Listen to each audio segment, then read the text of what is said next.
This is Jonathan Ferguson, the Keeper of Firearms and Artillery at the Royal Armouries Museum in the UK, which houses a collection of thousands of iconic weapons from throughout history. This week he's taking a look at the period weaponry in Rising Storm 2, Vietnam. Just as we see depicted, you open it up with the lever, close it up, and then when you pull the trigger, you get that iconic bloop sound.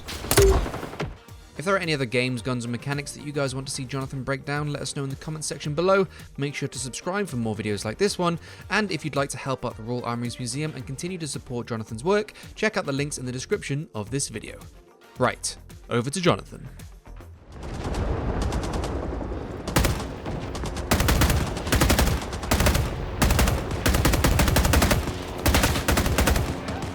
Strangely enough, the first thing I noticed about the AK here was the ejection pattern. If you've seen a real AK fired, it's got a really aggressive forward and upward ejection pattern. So slightly weaker and off to the side pinged something in my brain that wasn't quite right there. That's something you're only going to get absolutely right if you've had a camera behind a real AK shooting or have found some footage of it doing that. The other thing from the first person perspective is the depiction of recoil, which I think is good. The AK is an excellent weapon, but the impulse of a relatively powerful intermediate cartridge and the shape of the buttstock and the mass of the bolt carrier slamming back means it does tend to jump.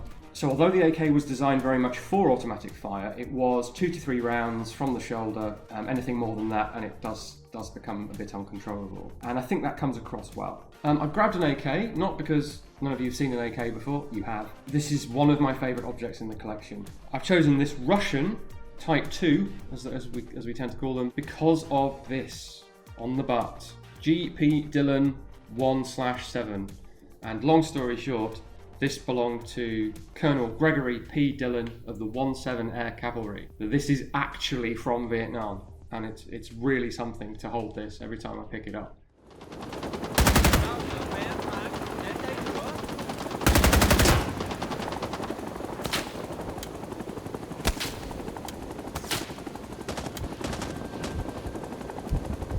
Just a quick word on some of the gameplay mechanics that I find interesting. I appreciate any depiction of suppression. So if you've ever played paintball or airsoft, you know a little bit of what it's like to have something that might hurt you or at least annoy you fly right past you, and it forces you to keep your head down. And an awful lot of firepower is about keeping the enemy's heads down while some of you maneuver into position to attack them. And so many games just don't do it. It's a really quite an engaging bit of gameplay if you can get it right. Now, I haven't played this one, but it looks like they might have.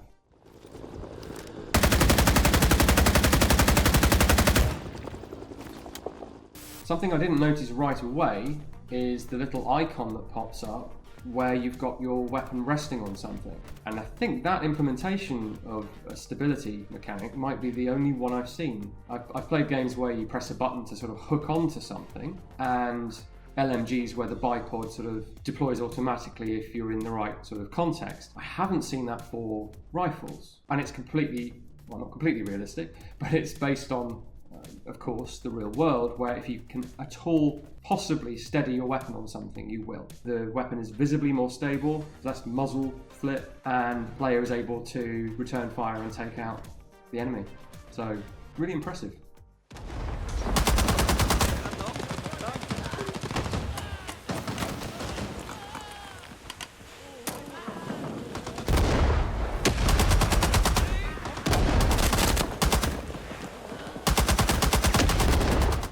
Not a super common machine gun in video games, though it does exist elsewhere. It fits the Vietnam setting as slightly long in the tooth, but still current-ish.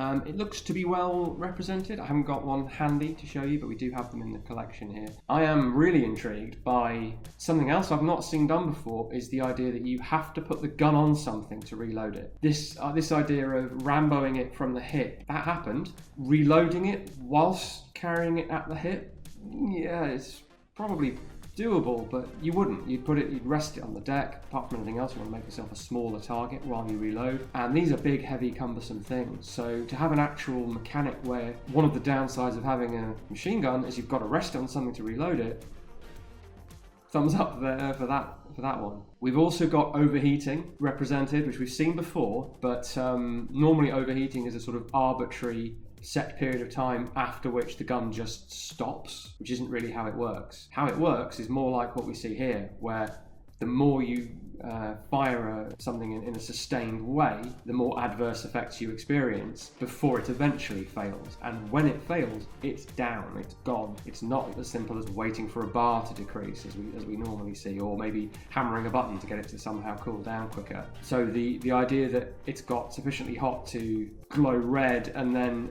your point of impact deviates, that's somewhat realistic. So as the barrel droops very slightly, and it wouldn't be noticeable necessarily unless you really went to town, your bullets are no longer hitting where they used to be hitting.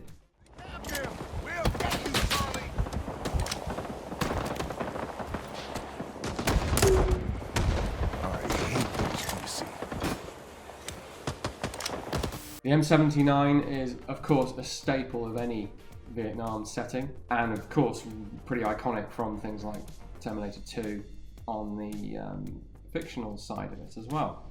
I can't resist grabbing one to show you. So this is a really elegant solution to a problem. Prior to this, you've had rifle grenades, and they're a real pain. They've got tremendous recoil, they're quite hard to aim, and they're almost a throwback to the First World War, where we're launching grenades off the end of bolt-action rifles. The technology's not too far away from that. What the shoulder-fired grenade launcher allowed you to do was be a lot more precise at a given distance. And although we don't usually see them used with the sights in fiction, the sights were pretty critical.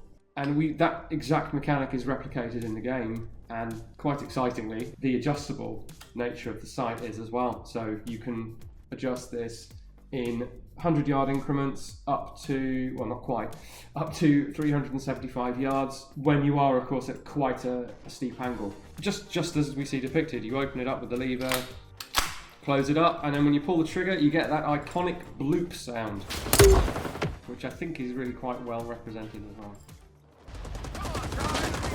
AC-47 inbound, take cover!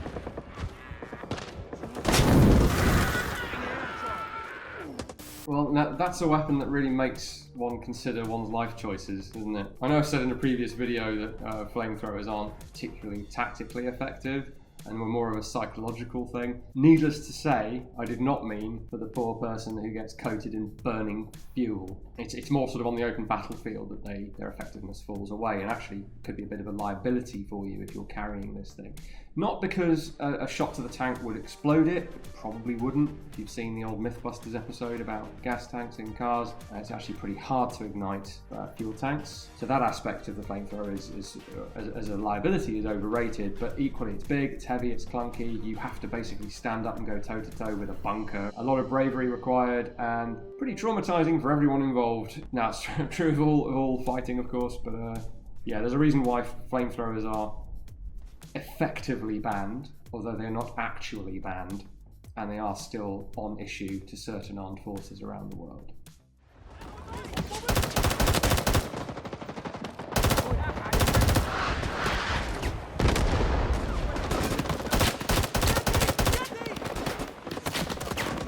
What a great representation of an M16A1. It's one of those sort of go-to weapons that I immediately latch onto when I see or pick up a new game. How have they done the weapon? M16, AK, MP5.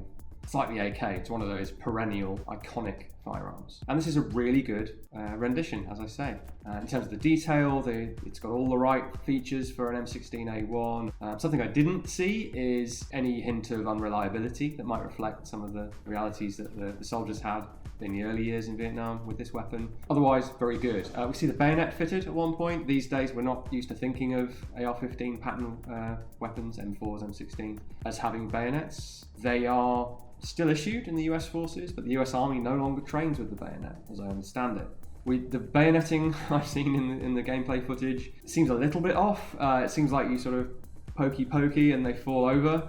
Obviously, real bayonet combat is a bit worse than that. The idea that you just sort of poke them and they fall over is perhaps a bit of a lapse in the otherwise very robust realism of this game. The sights, the way the iron sights are done, I think this is probably true of all the weapons in the game, but I noticed it in particular with the M16 iron sights. There's a lot of relative movement of the front and rear sight as the character moves through the space, which tells me that the weapon model, and therefore the hit detection effectively, is respecting reality. So although you're not lining the weapon up like as if you were in VR or something, or had a real one, it's not just cosmetic animation of a weapon and the bullets go wherever they go.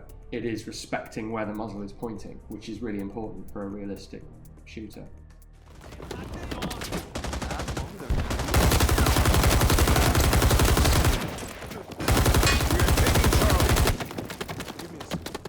Good implementation of an M60, I think. A good LMG/GPMG depiction. So we've got all the same features as the DP in terms of you've got to rest it on something to fire it in any way accurately. Good.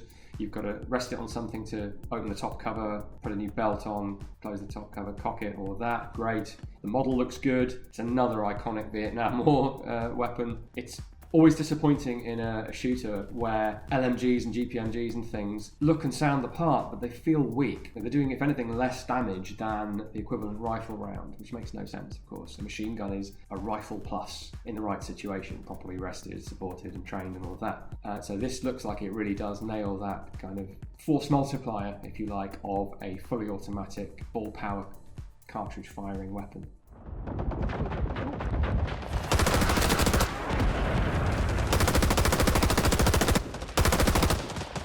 The MAT 49, the French submachine gun, originally French anyway. This is fascinating. I had to look this up, but this has only appeared in Vietnam games, and I think it's because people have only really encountered this in the context of Vietnam, in the hands of VC or NVA soldiers. What it actually is a, as the name would imply, late 40s French design for a nice compact submachine gun with a folding magazine housing foregrip. It's quite an interesting weapon, very square and blocky as we see in the in-game model there, but it's nice that there's a nod to the fact that this is a legacy of the French involvement in Vietnam. People tend to forget that it all kicked off at a time when France was involved very heavily, and of course other nations were involved, such as Australia, and that's represented in the game as well.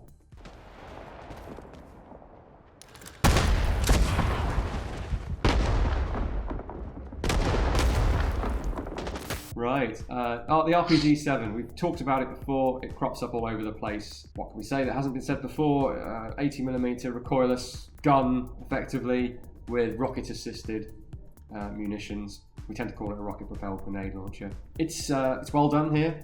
The loading, the firing, all looks good. The model looks great too. The thing I want to talk about is the backblast. So we saw the warning on the screen there. Be mindful of your of the backblast of your recoilless weapon, because this is the thing. I mean, rocket launchers are no picnic to be standing behind either, because you've got rocket exhaust in the face and a certain amount of blast. But because the RPG is an open-ended gun, there's a lot of high-pressure backblast, several meters behind, and so firing it indoors is a problem. Probably need to redecorate after that. And if there's anyone in the sort of rear 180, you're not going to be their favourite person, and as we saw there, if they're too close to the backblast, they're probably actually going to die. We saw the anti-air use there. In reality, very hard to shoot down any sort of aircraft with an RPG, not guided of course. It has been done successfully. It's been done in Somalia with trenches. You dig a trench to accommodate the back of the weapon and the backblast, and you lie on your back and you wait for a helicopter to fly over and you fire up into the belly of the helicopter. That works, and those of you who've tried it in first-person shooters, obviously you're not digging a trench, but aiming straight up as the thing flies over you is intuitively the easiest way to do it. Not that it's at all easy.